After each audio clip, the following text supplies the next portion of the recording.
যখন আমি গোলক ধাঁধার দোসর কোলাহলে শব্দগুলো যথেষ্ট নয়, বোঝানো যায় না বলে। আসলে কিছু অনুভূতির ভাষা হয় না, তখন প্রধান ভাষা হয়ে দাঁড়ায় নীরবতা।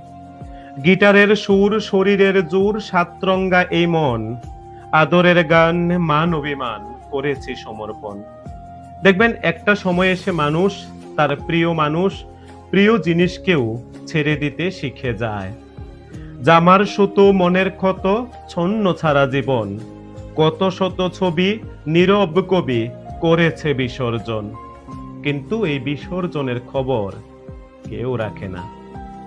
লাভ ক্ষতি সব বড্ড নীরব। দ্বিতীয় যুগের পরে আসল আমিটা বাঁচতে পারিনি শত যুদ্ধের পরে। আসলে শেষ পর্যন্ত হাতটা নিজের কাছেই তো হয়। যখন আকুলতায় ডুব দিয়েছে কলঙ্ক আর কালি, তখন না হয় আড়ালে থাকুক শখের বনমালী।